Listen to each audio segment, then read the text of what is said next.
Hello guys, ಎಲ್ಲರೂ ಹೇಗಿದ್ದೀರಾ? ಇವತ್ತು ನಾವು ಕತಲ್ ದ ಕೋರ್ ಎಂಬ ಮಲಯಾಳಂ ಮೂವಿ ಸ್ಟೋರಿನ ನೋಡೋಣ. ಇದು ಮಮ್ಮೂಟಿಯವರ one of the best movie ಅಂತಾನೆ ಹೇಳ್ಬೋದು. ಇನ್ನು ಮೂವಿಯ IMDb ರೇಟಿಂಗ್ 7.4 ಇದೆ. ಸೊ ಮೂವಿ ತುಂಬಾ ಇಂಟ್ರೆಸ್ಟಿಂಗ್ ಆಗಿದೆ. ವಿಡಿಯೋನ ಲಾಸ್ಟ್ ವರೆಗೆ ನೋಡಿ. ಇನ್ನು ಮೂವಿ ಸ್ಟಾರ್ಟಿಂಗ್ ನಲ್ಲಿ ಮ್ಯಾಥ್ಯೂ ಮತ್ತು ಓಮನ್ ನ ತೋರಿಸ್ತಾರೆ. ಸಂಡೇ ದಿನ ಇವರು ಚರ್ಚ್ ಅಲ್ಲಿ ಇರ್ತಾರೆ. ಇನ್ನು ಮ್ಯಾಥ್ಯೂ ಬಗ್ಗೆ ನೋಡೋದಾದ್ರೆ, ಮ್ಯಾಥ್ಯೂ ಕೇರಳದ ಕೊಟ್ಟಂ ಎಂಬ ಡಿಸ್ಟಿಕ್ ನ ಒಂದು ಹಳ್ಳಿಯಲ್ಲಿ ತುಂಬಾ ವರ್ಷಗಳವರೆಗೆ ಬ್ಯಾಂಕ್ ಎಂಪ್ಲಾಯ್ ಆಗಿ ಕೆಲಸ ಮಾಡಿ ರಿಟೈರ್ಡ್ ಆಗಿರ್ತಾನೆ. ಈತನಿಗೆ ಓಮನ್ ಅನ್ನೋ ವೈಫ್ ಇರ್ತಾಳೆ. ಇನ್ನು ಈತನಿಗೆ ಸಾರಾ ಅನ್ನೋ ಮಗಳಿರ್ತಾಳೆ. ಈಕೆ ಹಾಸ್ಟೆಲ್ ನಲ್ಲಿ ಇರ್ತಾಳೆ. ಮ್ಯಾಥ್ಯೂ ತಾಯಿ ಸತ್ತೋಗಿರ್ತಾಳೆ. ಸೊ ಈಗ ಮ್ಯಾಥ್ಯೂಗೆ ತಂದೆ ಮಾತ್ರ ಇರ್ತಾನೆ. ಆದ್ರೆ ಇಲ್ಲಿ ನಮಗೆ ಗೊತ್ತಾಗೋ ವಿಷಯ ಏನಂದ್ರೆ, ಮ್ಯಾಥ್ಯೂ ಮತ್ತೆ ಅವರ ತಂದೆ ಮಾತಾಡ್ತಿರಲ್ಲ. ಇದು ಯಾಕೆ ಅಂತ ನಮಗೆ ಮುಂದೆ ಗೊತ್ತಾಗುತ್ತೆ. ಈಗ ಪ್ರೆಸೆಂಟ್ ನಲ್ಲಿ ಓಮನ್ ಚರ್ಚ್ ಅಲ್ಲಿದ್ದಾಗ ಅಲ್ಲಿ ಸಾರಾ ಹಾಸ್ಟೆಲ್ ನಿಂದ ಬರ್ತಾಳೆ. ಸಾರಾ ಓಮನ್ಗೆ ಅಪ್ಪ ಎಲ್ಲಿ ಅಂತ ಕೇಳ್ತಾಳೆ. ಆಗ ಓಮನ್ ಗೊತ್ತಿಲ್ಲ, ಚರ್ಚ್ ಮುಗಿದ ಮೇಲೆ ಸೆಬಿನ್ ಜೊತೆ ಹೋದ್ರು ಅಂತ ಹೇಳ್ತಾಳೆ. ಅದಕ್ಕೆ ಸಾರಾ, ಹಾಗಾದ್ರೆ ಅಪ್ಪ ಎಲೆಕ್ಷನ್ಗೆ ನಿಲ್ಲೋಕೆ ಒಪ್ಕೊಂಡ್ರ ಅಂತ ಕೇಳ್ತಾಳೆ. ಆಗ ಓಮನ್ ಗೊತ್ತಿಲ್ಲ ಅಂತ ಹೇಳ್ತಾಳೆ. ಇದನ್ನ ಕೇಳಿ ಸಾರಾ, ನೀವು ಅಪ್ಪಗೆ ಆ ವಿಷಯ ಹೇಳಿದ್ರ ಅಂತ ಕೇಳ್ತಾಳೆ. ಇಲ್ಲಿ ಓಮನ್ ಸೈಲೆಂಟ್ ಆಗ್ತಾಳೆ. ಸೀನ್ ಈಗ ಪಾರ್ಟಿ ಆಫೀಸ್ ಕಡೆ ಶಿಫ್ಟ್ ಆಗುತ್ತೆ. ಇಲ್ಲಿ CRP ಪಾರ್ಟಿ ಮೆಂಬರ್ಸ್ ಮೀಟಿಂಗ್ ಮಾಡಿ ಮ್ಯಾಥ್ಯೂನ ವಾರ್ಡ್ ನಂಬರ್ 3ರಿಂದ ಎಲೆಕ್ಷನ್ಗೆ ನಿಲ್ಲಿಸಬೇಕು. ಯಾಕಂದ್ರೆ ಮ್ಯಾಥ್ಯೂ ಬ್ಯಾಂಕ್ ಅಲ್ಲಿ ಮ್ಯಾನೇಜರ್ ಆಗಿದ್ದಾಗ ಆ ಏರಿಯಾದ ಜನರಿಗೆ ತುಂಬಾ ಹೆಲ್ಪ್ ಮಾಡಿದ್ದಾನೆ ಅಂತ ಹೇಳ್ತಾರೆ.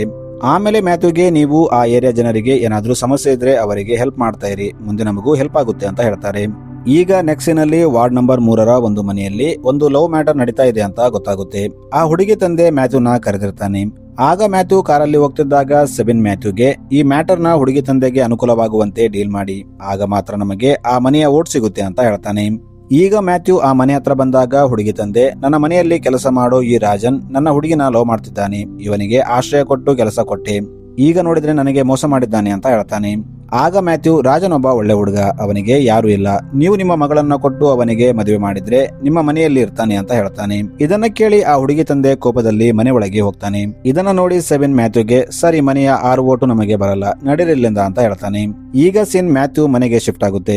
ಇಲ್ಲಿ ಓಮನ್ ಅಣ್ಣ ಪ್ರದೀಪ್ ಬಂದು ಮ್ಯಾಥ್ಯೂಗೆ, ನಿಮ್ಮನ್ನ ವಾರ್ಡ್ ನಂಬರ್ 3ರಿಂದ ಎಲೆಕ್ಷನ್ಗೆ ನಿಲ್ಸಿದ್ದಾರೆ ಅಂತ ಗೊತ್ತಾಯ್ತು, ಇದರಿಂದ ನಿಮ್ಮ ಹೆಸರು ಎಷ್ಟು ಚೆನ್ನಾಗಿದೆ ಅಂತ ಗೊತ್ತಾಗುತ್ತೆ, ನೀವು ಖಂಡಿತವಾಗಿ ಗೆಲ್ತೀರಾ ಅಂತ ಹೇಳ್ತಾನೆ. ಈಗ next day CRP party meeting ನಲ್ಲಿ, ಮ್ಯಾಥ್ಯೂನ ವಾರ್ಡ್ ನಂಬರ್ 3ರಿಂದ ಎಲೆಕ್ಷನ್ಗೆ ನಿಲ್ಲಿಸಿದ್ದೀವಿ, ಯಾರಿಗಾದ್ರೂ ಅಭ್ಯಂತರ ಇದ್ರೆ ಈಗಲೇ ಹೇಳಿ ಅಂತ ವೋಟಿಂಗ್ ಮಾಡಿಸ್ತಾರೆ. ಆದ್ರೆ ಎಲ್ಲರೂ ಮ್ಯಾಥ್ಯೂಗೆ ಸಪೋರ್ಟ್ ಮಾಡ್ತಾ ಇವರು ವಾರ್ಡ್ ನಂಬರ್ 3ರಿಂದ ಎಲೆಕ್ಷನ್ಗೆ ನಿಲ್ಬಹುದು ಅಂತ ಹೇಳ್ತಾರೆ. ಈಗ ಸೀನ್ ತಂಗನ್ ಕಡೆ ಶಿಫ್ಟ್ ಆಗುತ್ತೆ. ತಂಗನ್ ಇದೇ ಊರಲ್ಲಿ ಡ್ರೈವಿಂಗ್ ಸ್ಕೂಲ್ ನಡೆಸ್ತಿರ್ತಾನೆ. ಈತ ಕೆಲವು ಹೆಣ್ಣು ಮಕ್ಕಳಿಗೆ ಡ್ರೈವಿಂಗ್ ಕಲಿಸ್ತಿದ್ದಾಗ ಒಂದು ಸ್ಕೂಲ್ ಹತ್ರ ತಂಗನ್ ತಂಗಿ ಮಗ ಗಗನ್ ಹುಡುಗರ ಜೊತೆ ಜಗಳ ಮಾಡ್ತಿರ್ತಾನೆ. ಇದನ್ನ ನೋಡಿದ ತಂಗನ್ ಅವರ ಜಗಳ ಬಿಡಿಸಿ, ಯಾಕೆ ಜಗಳ ಮಾಡ್ತಿದ್ದೀಯಾ ಅಂತ ಕೇಳ್ತಾನೆ. ಅದಕ್ಕೆ ಗಗನ್, ಅವನು ಸ್ಕೂಲಲ್ಲಿರೋ ಒಬ್ಬ ಹುಡುಗಿ ಮತ್ತು ನನ್ನ ಬಗ್ಗೆ ಗೋಡೆ ಮೇಲೆ ಕೆಟ್ಟದಾಗಿ ಬರೆದಿದ್ದಾನೆ ಅಂತ ಹೇಳ್ತಾನೆ. ಆದ್ರೆ ತಂಗನ್ ಅವನನ್ನ ಸಮಾಧಾನ ಮಾಡಿ ಮನೆಗೆ ಕರ್ಕೊಂಡು ಬರ್ತಾನೆ. ಇನ್ನೊಂದು ಕಡೆ ಮ್ಯಾಥ್ಯೂ ಓಮನ್ ಹತ್ರ ಬಂದು, ನಾಳೆ ನಾಮಿನೇಷನ್ ಆಗ್ಬೇಕು, ಎಲ್ಲಾ ರೆಡಿ ಆಗಿದೆ, ಇದನ್ನ ನೀನೇ ನನ್ನ ಅಪ್ಪನಿಗೆ ಹೇಳ್ಬಿಡು ಅಂತ ಹೇಳ್ತಾನೆ. ಅದಕ್ಕೆ ಓಮನ್ ಕಂಗ್ರಾಚುಲೇಷನ್ಸ್ ಹೇಳಿ ಮತ್ತೆ ತನ್ನ ಮನಸ್ಸಲ್ಲಿರೋ ಇನ್ನೊಂದು ವಿಷಯ ಹೇಳ್ಬೇಕು ಅಂತ ಅನ್ಕೋತಾಳೆ. ಆದ್ರೆ ಆಕೆ ಬಾಯಿಂದ ಮಾತು ಬರಲ್ಲ. ಮ್ಯಾಥ್ಯೂ ಅಲ್ಲಿಂದ ಹೋಗ್ಬಿಡ್ತಾನೆ. ಈಗ ಸೀನ್ ಪಾರ್ಟಿ ಆಫೀಸ್ ಕಡೆ ಶಿಫ್ಟ್ ಆಗುತ್ತೆ. ಇಲ್ಲಿ ಪಾರ್ಟಿ ಕಾರ್ಯಕರ್ತರು ಎಲೆಕ್ಷನ್ ಹತ್ರ ಇರೋ ಟೈಮಲ್ಲಿ ಈ ಕೇಸ್ ಯಾಕೆ ಅಂತ ಮಾತಾಡ್ತಿರ್ತಾರೆ. ಈ ಕಡೆ ಗಗನ್ ಕೋಪದಲ್ಲಿ ಸ್ಕೂಲಿಂದ ಮನೆಗೆ ಬರ್ತಾನೆ.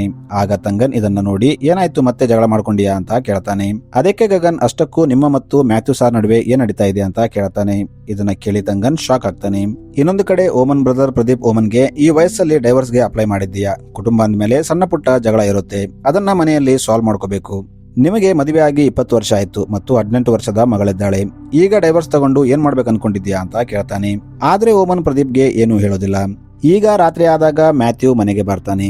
ಈತ ಓಮನ್ಗೆ, ಏನಾದ್ರೂ ಇದ್ರೆ ನನಗೆ ಹೇಳಬೇಕಾಗಿತ್ತು, ಇಂಥ ಟೈಮಲ್ಲಿ ಡೈವರ್ಸ್ಗೆ ಅಪ್ಲೈ ಮಾಡಿದ್ರೆ ಹೇಗೆ ಅಂತ ಕೇಳ್ತಾನೆ. ಅದಕ್ಕೆ ಓಮನ್, ನಾನು ಎಲೆಕ್ಷನ್ ಇರೋದನ್ನ ನೋಡಿ ಡೈವರ್ಸ್ಗೆ ಅಪ್ಲೈ ಮಾಡಿಲ್ಲ, ನಾನು ಪಿಟಿಷನ್ ಹಾಕಿ 2 ತಿಂಗಳಾಯ್ತು, ಆ ಟೈಮಲ್ಲಿ ನಿಮಗೆ ಹೇಳ್ಬೇಕಂದ್ರೆ ಸಂದರ್ಭ ಬಂದಿಲ್ಲ ಅಂತ ಹೇಳ್ತಾಳೆ. ಇದನ್ನ ಕೇಳಿ ಮ್ಯಾಥ್ಯೂ ಚೆನ್ನಾಗಿ ಯೋಚನೆ ಮಾಡ್ತಾನೆ. ಮಾರನೇ ದಿನ ಮ್ಯಾಥ್ಯೂ ಪಾರ್ಟಿ ಆಫೀಸ್ಗೆ ಹೋಗಿ, ನನ್ನ ವೈಫ್ ಹಾಕಿದ ಡೈವರ್ಸ್ ಫೈಲ್ ನಿಂದ ಪಾರ್ಟಿಗೆ ಲಾಸ್ ಆಗಬಾರ್ದು, ಅದಕ್ಕೆ ನಾನು ನಾಮಿನೇಷನ್ ನಿಂದ ನನ್ನ ಹೆಸರನ್ನ ವಾಪಸ್ ತಗೋತೀನಿ ಅಂತ ಹೇಳ್ತಾನೆ. ಆದ್ರೆ ಪಾರ್ಟಿ ಮೆಂಬರ್ಸ್, ನಾವು ಇದರ ಬಗ್ಗೆ ಜಿಲ್ಲಾ ಕಮಿಟಿ ಹತ್ರ ಮಾತಾಡಿದ್ದೀವಿ, ಅವರು ನಿಮ್ಮನ್ನ ಬಿಟ್ಟು ಕೊಡೋಕೆ ಇಷ್ಟಪಡ್ತಿಲ್ಲ, ನಿಮ್ಮಂತ ಒಳ್ಳೆ ವ್ಯಕ್ತಿತ್ವ ಇರೋ ವ್ಯಕ್ತಿಯನ್ನ ಅವರು ಎಲೆಕ್ಷನ್ಗೆ ನಿಲ್ಲಿಸಬೇಕು ಅಂತಿದ್ದಾರೆ, ಡೈವರ್ಸ್ ಅನ್ನೋದು ನಿಮ್ಮ ಪರ್ಸನಲ್ ಮ್ಯಾಟರ್, ನೀವು ತಲೆ ಕೆಡಿಸ್ಕೊಳ್ಬೇಡಿ ಅಂತ ಹೇಳ್ತಾರೆ. ಆದ್ರೆ ಇನ್ನೊಂದು ಕಡೆ ಅಪೋಸಿಟ್ ಪಾರ್ಟಿಯವರು ಇದೇ ಕೇಸ್ನ ಆಧಾರವಾಗಿಟ್ಟುಕೊಂಡು ತಮ್ಮ ಪ್ರಚಾರದಲ್ಲಿ ಮ್ಯಾಥ್ಯೂ ವಿರುದ್ಧ ಕ್ಯಾಂಪೇನ್ ಮಾಡ್ತಿರ್ತಾರೆ. ಇದನ್ನೆಲ್ಲ ನೋಡ್ತಿದ್ದ ತಂಗನ್ ತುಂಬಾ ಬೇಜಾರಾಗ್ತಿರ್ತಾನೆ.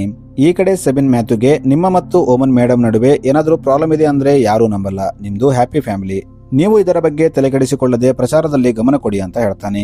ನೆಕ್ಸ್ಟ್ ಸೀನ್ ಅಲ್ಲಿ ಮ್ಯಾಥ್ಯೂ ತನ್ನ ಮಗಳು ಸಾರಾನ ಹೋಗಿ ಮೀಟ್ ಆಗ್ತಾನೆ. ಮ್ಯಾಥ್ಯೂ ಸಾರಾಗೆ, ನಿಮ್ಮ ಅಮ್ಮ ಯಾಕೆ ಹೀಗೆ ಮಾಡ್ತಿದ್ದಾಳೆ ಅಂತ ಅರ್ಥವಾಗ್ತಿಲ್ಲ, ಆಕೆ ಯಾವ ವಿಷಯ ಓಪನ್ ಆಗಿ ಹೇಳಲ್ಲ. ಆಕೆ ಪ್ರಾಬ್ಲಮ್ ಏನಂತ ಹೇಳಿದ್ರೆ ನಾನು ಅದನ್ನ ಸಾಲ್ವ್ ಮಾಡ್ತಿದ್ದೆ ಅಂತ ಹೇಳ್ತಾನೆ. ಅದಕ್ಕೆ ಸಾರಾ, ಅಪ್ಪ ನೀವು ಸುಳ್ಳು ಹೇಳ್ತಿದ್ದೀರಾ ಅಂತ ನನಗೆ ಗೊತ್ತು. ಅಮ್ಮ ಮೊದಲೇ ನನಗೆ ಎಲ್ಲ ಹೇಳಿದ್ಲು. 20 ವರ್ಷದ ನಿಮ್ಮ ಮದುವೆಯಲ್ಲಿ ನೀವು ಒಂದೇ ಮನೆಯಲ್ಲಿದ್ರು ನೀವಿಬ್ಬರು ಸಂತೋಷವಾಗಿಲ್ಲ, ಇದು ನಿಮಗೂ ಗೊತ್ತು ಅಂತ ಹೇಳ್ತಾಳೆ. ಇದನ್ನ ಕೇಳಿ ಮ್ಯಾಥ್ಯೂಗೂ ಬೇಜಾರಾಗುತ್ತೆ.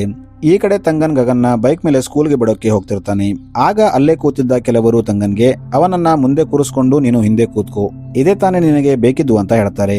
ಇದನ್ನ ಕೇಳಿ ಗಗನ್ ಕೋಪದಲ್ಲಿ ನಡ್ಕೊಂಡು ಹೋಗ್ಬಿಡ್ತಾನೆ. ಇನ್ನು ಅದೇ ದಿನ ರಾತ್ರಿ ಮ್ಯಾಥ್ಯೂ ಓಮನ್ಗೆ, ಹಾಗಾದ್ರೆ ನಾನು ಈಗ ಕೋರ್ಟಲ್ಲಿ ನಿನ್ನ ವಿರುದ್ಧ ವಾದ ಮಾಡ್ಬೇಕಾ ಅಂತ ಕೇಳ್ತಾನೆ. ಅದಕ್ಕೆ ಓಮನ್, ನಾನು ಪಿಟಿಷನ್ ಅಲ್ಲಿ ಬರೆದ ವಿಷಯಕ್ಕೆ ನಿಮಗೆ ಅಭ್ಯಂತರ ಇದ್ರೆ ನೀವು ವಾದ ಮಾಡಬಹುದು, ಇಲ್ಲಾಂದ್ರೆ ಈಸಿಯಾಗಿ ನಮಗೆ ಡೈವರ್ಸ್ ಸಿಗುತ್ತೆ ಅಂತ ಹೇಳ್ತಾಳೆ.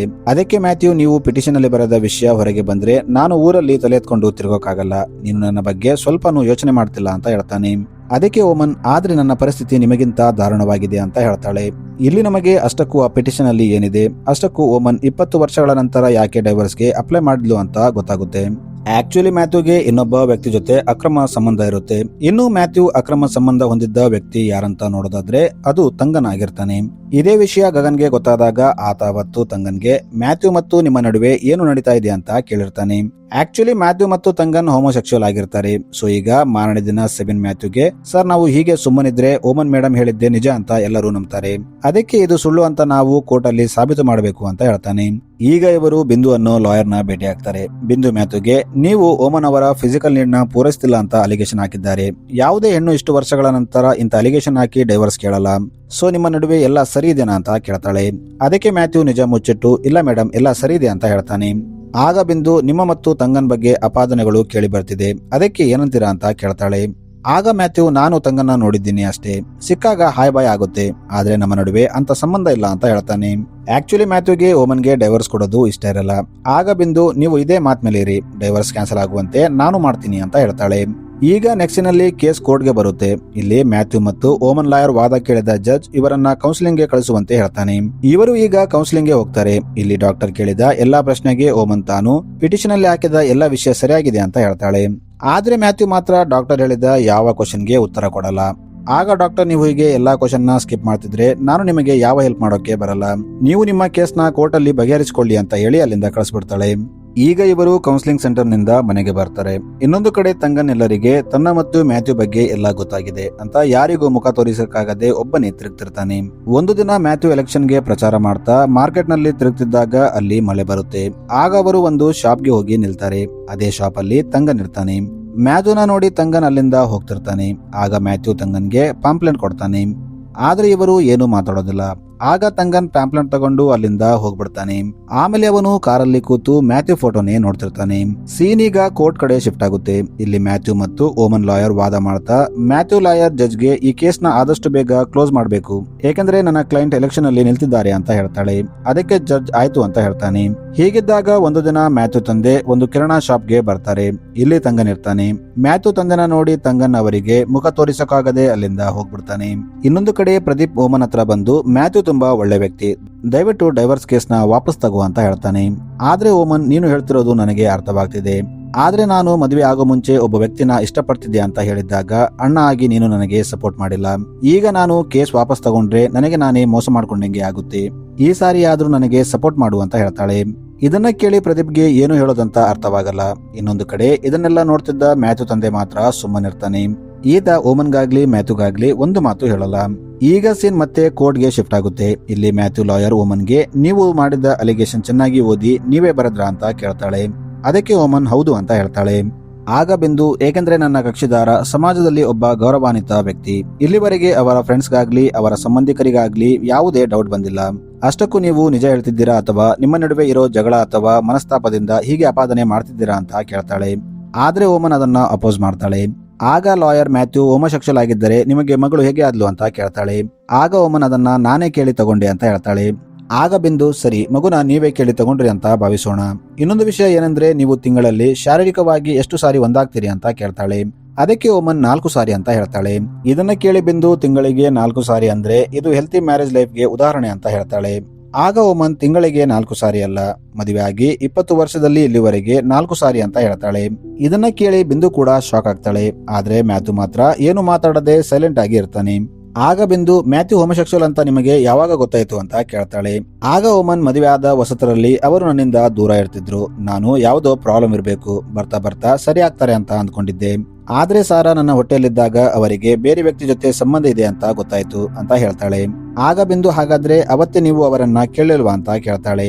ಆಗ ಓಮನ್ ಕೇಳಿದ್ದೆ, ಆದ್ರೆ ಅವರು ಹಾಗೇನೂ ಇಲ್ಲ ಅಂತ ಮಾತು ಚೇಂಜ್ ಮಾಡ್ತಿದ್ರು. ಇನ್ನು ಡೈವರ್ಸ್ ತಗೋಬೇಕಂತ ಯೋಚನೆ ಮಾಡಿ ನನ್ನ ತಂದೆಗೆ ಹೇಳಿದ್ದೆ, ಆದ್ರೆ ಅವರು ನನಗೆ ಬೈದು ಸುಮ್ಮನಿರುವಂತೆ ಹೇಳಿದ್ರು ಅಂತ ಹೇಳ್ತಾಳೆ. ಆಗ ಜಡ್ಜ್ ಹಾಗಾದ್ರೆ ನೀವು ಮ್ಯಾಥ್ಯೂ ಆ ವ್ಯಕ್ತಿ ಜೊತೆ ಇರೋದನ್ನ ಯಾವತ್ತಾದ್ರೂ ನೋಡಿದ್ದೀರಾ ಅಂತ ಕೇಳ್ತಾನೆ. ಅದಕ್ಕೆ ಓಮನ್ ಇಲ್ಲ ಅಂತ ಹೇಳ್ತಾಳೆ. ಆಗ ಜಡ್ಜ್ ಹಾಗಾದ್ರೆ ಮ್ಯಾಥ್ಯೂ ಹೋಮೋಸೆಕ್ಷುವಲ್ ಅಂತ ಸಾಬೀತು ಮಾಡೋಕೆ ಯಾವ ಆಧಾರ ಇಲ್ಲ, ಮ್ಯಾಥ್ಯೂ ಹೋಮೋಸೆಕ್ಷುವಲ್ ಅಂತ ಗೊತ್ತಿರೋ ವ್ಯಕ್ತಿ ಬಂದು ಕೋರ್ಟ್ ಅಲ್ಲಿ ಸಾಕ್ಷಿ ಹೇಳಿದ್ರೆ ನಿಮಗೆ ಡೈವರ್ಸ್ ಕೊಡಬಹುದು ಅಂತ ಹೇಳ್ತಾನೆ. ಆಮೇಲೆ ಓಮನ್ ಲಾಯರ್ ಮ್ಯಾಥ್ಯೂನ ಕರೆದು ಕ್ವಶನ್ ಮಾಡ್ತಾಳೆ. ಆದ್ರೆ ಮ್ಯಾಥ್ಯೂ ಯಾವುದಕ್ಕೂ ಸರಿಯಾದ ಉತ್ತರ ಕೊಡದೆ ಹೌದು ಇಲ್ಲ ಅಂತ ಹೇಳ್ತಿರ್ತಾನೆ. ಇದನ್ನ ನೋಡಿ ಮ್ಯಾಥ್ಯೂ ಲಾಯರ್ಗೂ ಮ್ಯಾಥ್ಯೂ ಮೇಲೆ ಡೌಟ್ ಬರುತ್ತೆ. ಅವರು ಹೊರಗೆ ಬಂದಾಗ ಮ್ಯಾಥ್ಯೂ ಲಾಯರ್ ಮ್ಯಾಥ್ಯೂಗೆ, ನೀವು ಎಲ್ಲದಕ್ಕೂ ಅರ್ಧಂಬರ್ಧ ಉತ್ತರ ಕೊಡ್ತಿದ್ರೆ ನಾನು ಏನು ಮಾಡೋಕ್ಕಾಗಲ್ಲ, ಇದರಿಂದ ಕೇಸ್ ಅವರೇ ಗೆದ್ದು ನಿಮಗೆ ಡೈವರ್ಸ್ ಸಿಗುತ್ತೆ ಅಂತ ಹೇಳ್ತಾಳೆ. ಇದನ್ನ ಕೇಳಿ ಮ್ಯಾಥ್ಯೂ ತುಂಬಾ ಬೇಜಾರಾಗ್ತಾನೆ. ಈಗಿಂದ ಮ್ಯಾಥ್ಯೂ ಮನೆಯಲ್ಲಿ ನಿಶಬ್ದ ಮನೆ ಮಾಡುತ್ತೆ. ಎಲ್ಲರೂ ಒಬ್ಬರಿಗೊಬ್ಬರು ಮಾತಾಡದೆ ಸೈಲೆಂಟ್ ಆಗಿರ್ತಾರೆ. ಇನ್ನೊಂದು ಕಡೆ ತಂಗನ್ ತನ್ನ ಫ್ರೆಂಡ್ ಜೊತೆ ಬಾರಲ್ಲಿ ಕುಡಿತಾ ಕೂತಿರ್ತಾನೆ. ಈತ ತನ್ನ ಫ್ರೆಂಡ್ಗೆ, ನಿನಗೆ ಒಂದು ವಿಷಯ ಗೊತ್ತಾ, ನನ್ನ ಡ್ರೈವಿಂಗ್ ಸ್ಕೂಲ್ಗೆ ಈಗ ಕೇವಲ ಲೇಡೀಸ್ ಮಾತ್ರ ಬರ್ತಿದ್ದಾರೆ. ಅವರ ಮನೆಯವರು ನನ್ನ ಡ್ರೈವಿಂಗ್ ಸ್ಕೂಲ್ಗೆ ಹೋದ್ರೆ ಸೇಫ್ಟಿ ಅಂತ ಹೇಳ್ತಿದ್ದಾರೆ, ಏಕೆಂದ್ರೆ ನಾನು ಏನು ಮಾಡೋಕ್ಕಾಗಲ್ಲ, ಏಕೆಂದ್ರೆ ನನ್ನ ಟೇಸ್ಟ್ ಬೇರೆ ಅಂತ ಮಾತಾಡ್ತಿದ್ದಾರೆ ಅಂತ ಹೇಳ್ತಾನೆ. ಈಗ ಇವರು ಬಾರಿಂದ ಹೊರಗೆ ಬಂದಾಗ ಅಲ್ಲಿ ಗಗನ್ ಕುಡಿದು ವಾಂತಿ ಮಾಡ್ಕೋತಿರ್ತಾನೆ. ಇದನ್ನ ನೋಡಿದ ತಂಗನ್, ಯಾಕೆ ಕುಡಿತಾ ಇದೀಯಾ ಅಂತ ಕೇಳ್ತಾನೆ. ಅದಕ್ಕೆ ಗಗನ್, ಸ್ಕೂಲಲ್ಲಿ ಎಲ್ಲರೂ ನನಗೆ ನಿಮ್ಮ ಬಗ್ಗೆ ಹೇಳಿ ಗೇಲಿ ಮಾಡ್ತಿದ್ದಾರೆ ಅಂತ ಹೇಳ್ತಾನೆ. ಇದನ್ನ ಕೇಳಿ ತಂಗನ್ ಬೇಜಾರಾಗ್ತಾನೆ. ಈತ ಗಗನ್ಗೆ, ಕೆಲವು ದಿನ ಊರಲ್ಲಿ ನಿಮ್ಮ ಅಮ್ಮನ ಹತ್ರ ಇದ್ದು ಬಾ ಅಂತ ಊರಿಗೆ ಕಳಿಸ್ತಾನೆ. ಇನ್ನೊಂದು ಕಡೆ ಪ್ರದೀಪ್ ಮ್ಯಾಥ್ಯೂ ಹತ್ರ ಬಂದು, ಮದುವೆ ಮುಂಚೆ ಓಮನ್ ಒಬ್ಬನನ್ನ ಇಷ್ಟಪಟ್ಟಿದ್ದೆ ಅಂತ ಹೇಳಿದ್ಲು, ಆದ್ರೆ ಆಗ ನಾನು ಅವಳಿಗೆ ಸಪೋರ್ಟ್ ಮಾಡಿಲ್ಲ, ಆದ್ರೆ ಈಗ ನಿಮ್ಮ ಬಗ್ಗೆ ಗೊತ್ತಾದ ಮೇಲೆ ಆಕೆಗೆ ಸಪೋರ್ಟ್ ಮಾಡಿಲ್ಲ ಅಂದ್ರೆ ತಪ್ಪಾಗುತ್ತೆ. ಬಾವ ನೀವು ಏನು ಅಂದುಕೊಳ್ಳಲ್ಲ ಅಂದ್ರೆ ಓಮನ್ನ ಈ ಕೇಸಿಂದ ಬೇಗ ರಿಲೀಸ್ ಮಾಡಿ ಅಂತ ಹೇಳ್ತಾನೆ. ಇದನ್ನ ಕೇಳಿ ಮ್ಯಾಥ್ಯೂ ಕೂಡ ತುಂಬಾ ಬೇಜಾರಾಗ್ತಾನೆ. ಇದನ್ನೆಲ್ಲ ಗಮನಿಸ್ತಿದ್ದ ಮ್ಯಾಥ್ಯೂ ತಂದೆ ಓಮನ್ಗೆ, ನಾನು ಇಲ್ಲಿವರೆಗೆ ಮ್ಯಾಥ್ಯೂನ ಇಷ್ಟು ಬೇಜಾರಲ್ಲಿರೋದು ನೋಡಿಲ್ಲ, ಏನಾದ್ರೂ ದಾರಿ ಇದ್ರೆ ನೀನೇ ಈ ಕೇಸ್ನ ವಾಪಸ್ ತಗೊಂಡ್ಬಿಡಮ್ಮ ಅಂತ ಹೇಳ್ತಾನೆ. ಆಗ ಓಮನ್, ಮಾವಯ್ಯ ನಿಮಗೆ ನೆನಪಿದನ, ಸಾರಾ ಹುಟ್ಟಿದ ಮೇಲೆ ನಮ್ಮನ್ನ ಮನೆಗೆ ಕರ್ಕೊಂಡು ಬರೋಕೆ ಮ್ಯಾಥ್ಯೂ ಬರ್ಲಿಲ್ಲ, ನೀವೇ ಬಂದಿದ್ರಿ. ಮ್ಯಾಥ್ಯೂ ಆಗ ತಂಗನ್ಗೆ ಆಕ್ಸಿಡೆಂಟ್ ಆಗಿದೆ ಅಂತ ಹೋಗಿದ್ದ, ನೀವು ಮ್ಯಾಥ್ಯೂನ ಕರ್ಕೊಂಡು ಬರೋಕೆ ಹೋಗಿ ವಾಪಸ್ ಬಂದಾಗಿನಿಂದ ನೀವು ನನ್ನ ಕಡೆ ತಿರುಗಿ ನೋಡಿಲ್ಲ. ಆಮೇಲೆ ನನಗೆ ಅವತ್ತು ನೀವು ಮ್ಯಾಥ್ಯೂ ಮತ್ತು ತಂಗನ್ ಒಟ್ಟಿಗೆ ಇರೋದನ್ನ ನೋಡಿದ್ರಿ ಅಂತ ಗೊತ್ತಾಯ್ತು. ಎಷ್ಟೇ ಕಷ್ಟ ಬಂದ್ರೂ ಇಲ್ಲಿವರೆಗೆ ಅಡ್ಜಸ್ಟ್ ಮಾಡ್ಕೊಂಡು ಇದ್ದೇನೆಂದ್ರೆ ಅದು ನಿಮ್ಮಿಂದಾಗಿ, ಏಕೆಂದ್ರೆ ಮದುವೆ ಆಗೋ ಹುಡುಗಿ ತನಗೆ ಒಳ್ಳೆ ಗಂಡ ಬರ್ಲಿ ಅಂತ ಆಸೆ ಪಡ್ತಾಳೆ, ಆದ್ರೆ ನನಗೆ ಆ ಅದೃಷ್ಟ ಇಲ್ಲ, ಆದ್ರೂ ನನಗೆ ಮಾವ ರೂಪದಲ್ಲಿ ಒಬ್ಬ ತಂದೆ ಸಿಕ್ಕಿದ್ದಾನೆ ಅಂತ ಹೇಳ್ತಾಳೆ. ಇದರಿಂದ ಮ್ಯಾಥ್ಯೂ ತಂದೆಗೂ ಏನು ಮಾತಾಡೋದಂತ ಅರ್ಥವಾಗಲ್ಲ. ಈಗ ಮ್ಯಾಥ್ಯೂ ಲಾಯರ್ ಮ್ಯಾಥ್ಯೂಗೆ ಕಾಲ್ ಮಾಡಿ, ನಿಮ್ಮ ವಿರುದ್ಧ ಸಾಕ್ಷಿ ಹೇಳೋಕೆ ಓಮನ್ ಲಾಯರ್ಗೆ ಯಾರೋ ಸಿಕ್ಕಿದ್ದಾರೆ ಅಂತ ಹೇಳ್ತಾಳೆ. ಇದನ್ನ ಕೇಳಿ ಮ್ಯಾಥ್ಯೂ ಅದು ಯಾರಾಗಿರ್ಬೋದು ಅಂತ ಯೋಚನೆ ಮಾಡ್ತಾನೆ. ಈಗ ಕೋರ್ಟ್ ಸೀನ್ ತೋರಿಸ್ತಾರೆ. ಇಲ್ಲಿ ಕೇಸ್ ಸ್ಟಾರ್ಟ್ ಆಗುತ್ತೆ. ಆಗ ಓಮನ್ ಲಾಯರ್ ಸಾಕ್ಷಿನ ಕೋರ್ಟ್ ಅಲ್ಲಿ ಕರೀತಾಳೆ. ಆಕ್ಚುಲಿ ಇದು ಬೇರೆ ಯಾರು ಅಲ್ಲ, ಮ್ಯಾಥ್ಯೂ ತಂದೆ ಆಗಿರ್ತಾನೆ. ಈತ ಜಡ್ಜ್ಗೆ, ಮ್ಯಾಥ್ಯೂ ಹೋಮೋಸೆಕ್ಷುವಲ್, ಇದು ನನಗೆ ಅವನು ಸಣ್ಣವನಿದ್ದಾಗಿನಿಂದ ಗೊತ್ತು ಅಂತ ಹೇಳ್ತಾನೆ. ಆಗ ಮ್ಯಾಥ್ಯೂ ಲಾಯರ್, ಹಾಗಾದ್ರೆ ಇದು ನಿಮಗೆ ಮೊದಲೇ ಗೊತ್ತಿದ್ರೆ ಮ್ಯಾಥ್ಯೂಗೆ ಯಾಕೆ ಮದುವೆ ಮಾಡಿದ್ರಿ ಅಂತ ಕೇಳ್ತಾಳೆ. ಆಗ ಮ್ಯಾಥ್ಯೂ ತಂದೆ, ಅವನು ಮದುವೆ ಆದ್ಮೇಲೆ ಚೇಂಜ್ ಆಗ್ತಾನೆ ಅಂತ ತಿಳ್ಕೊಂಡು ಅವನು ಬೇಡ ಅಂದ್ರೂ ನಾನೇ ಬಲವಂತವಾಗಿ ಅವನ ಮದುವೆ ಮಾಡಿಸಿದೆ, ಆದ್ರೆ ಈಗ ಅವನು ಬದಲಾಗಲ್ಲ ಅಂತ ಗೊತ್ತಾಯ್ತು, ಅದಕ್ಕೆ ಓಮನ್ಗೆ ಸಪೋರ್ಟ್ ಮಾಡ್ತಿದ್ದೀನಿ ಅಂತ ಹೇಳ್ತಾನೆ. ಈಗ ಅದೇ ದಿನ ರಾತ್ರಿ ಮ್ಯಾಥ್ಯೂ ತನ್ನ ತಂದೆಗೆ, ನಾನು ಎಷ್ಟೇ ಬೇಡ ಅಂದ್ರೂ ನೀವೇ ಬಲವಂತವಾಗಿ ಮದುವೆ ಮಾಡಿಸಿದ್ರಿ, ಇಷ್ಟು ದಿನ ಸತ್ಯ ಮುಚ್ಚಿಟ್ಟು ಬದುಕ್ತಿದ್ದ ನನಗೆ ಈಗ ಸಡನ್ ಆಗಿ ಸತ್ಯ ಹೊರಗೆ ಬಂದ ಮೇಲೆ ಹೇಗೆ ರಿಯಾಕ್ಟ್ ಮಾಡಬೇಕು ಅಂತ ಅರ್ಥವಾಗ್ತಿಲ್ಲ, ಆದ್ರೆ ಇದೆಲ್ಲದರ ನಡುವೆ ಓಮನ್ ಲೈಫ್ ಹಾಳಾಯ್ತು ಅಂತ ದುಃಖ ಪಡ್ತಾನೆ. ಆಗ ಮ್ಯಾಥ್ಯೂ ತಂದೆ ಅವನನ್ನ ಹತ್ರ ತಗೊಂಡು ಸಮಾಧಾನ ಮಾಡ್ತಾನೆ.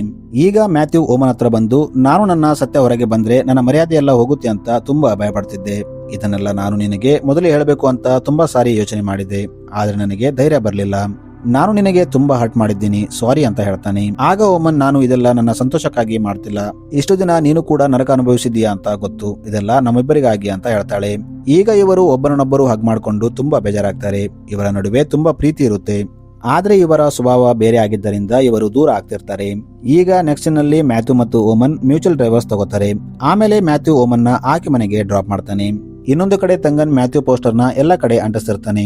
ಈಗಿಂದ ಇವರು ಯಾರು ತಮ್ಮ ಬಗ್ಗೆ ಏನಂದುಕೊಂಡು ತಲೆ ಕೆಡಿಸಿಕೊಳ್ಳಲ್ಲ. ಈಗ ಪೋಲಿಂಗ್ ಡೇ ಬರುತ್ತೆ. ತಂಗನ್ ವೋಟ್ ಮಾಡಿ ಹೊರಗೆ ಬರ್ತಿದ್ದಾಗ ಓಮನ್ ವೋಟ್ ಹಾಕೋಕೆ ಲೈನ್ ಅಲ್ಲಿ ನಿಂತಿರ್ತಾಳೆ. ತಂಗನ್ ಓಮನ್ನ ನೋಡಿ ಸ್ಮೈಲ್ ಮಾಡ್ತಾನೆ. ಓಮನ್ ಕೂಡ ಸ್ಮೈಲ್ ಮಾಡ್ತಾಳೆ. ಸೊ ಒಂದು ದಿನ ಮ್ಯಾಥ್ಯೂ ಓಮನ್ನ ಕರ್ಕೊಂಡು ಒಂದು ರೆಸ್ಟೋರೆಂಟ್ಗೆ ಬರ್ತಾನೆ. ಇಲ್ಲಿ ಓಮನ್ ಮದುವೆಗೆ ಮುಂಚೆ ಲವ್ ಮಾಡ್ತಿದ್ದ ವ್ಯಕ್ತಿ ಇರ್ತಾನೆ. ಮ್ಯಾಥ್ಯೂ ಇವರಿಬ್ಬರಿಗೆ ನೀವು ಮಾತಾಡ್ಕೊಳ್ಳಿ ಅಂತ ಹೇಳಿ ಅಲ್ಲಿಂದ ಹೊರಗೆ ಬರ್ತಾನೆ. ಮ್ಯಾಥ್ಯೂ ಹೊರಗೆ ಬಂದಾಗ ಕಾರಲ್ಲಿ ತಂಗನ್ ಮ್ಯಾಥ್ಯೂಗೋಸ್ಕರ ವೇಟ್ ಮಾಡ್ತಿರ್ತಾನೆ. ಇವರು ಕಾರಲ್ಲಿ ಹೋಗ್ತಿದ್ದಾಗ ಎಲೆಕ್ಷನ್ ಅಲ್ಲಿ ಮ್ಯಾಥ್ಯೂ ಗೆದ್ದಿರೋ ಪೋಸ್ಟರ್ ತೋರಿಸ್ತಾರೆ. ಸೊ ಮೂವಿ ಇಲ್ಲಿಗೆ ಎಂಡ್ ಆಗುತ್ತೆ. Thanks for watching.